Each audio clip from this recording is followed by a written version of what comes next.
This is a Honda 420 Rancher, stuck in reverse. So I'm going to grab a wrench.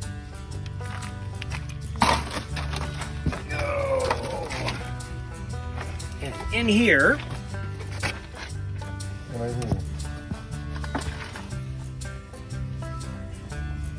right beside the shifter motor, where that finger is, there's a bolt head that sticks out, and if you turn that, you should be able to get it to pop back into neutral.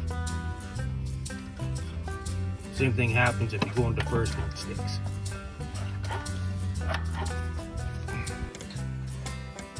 So a 5/16 if you use the box end and you put it on that and you rock it back and forth fairly vigorously, and it'll pop back into neutral. And now, position sensor's still on, but we'll see if it'll start and clear that. So as soon as I started it, it cleared the position sensor code. So now just pop my panels back on and away I go.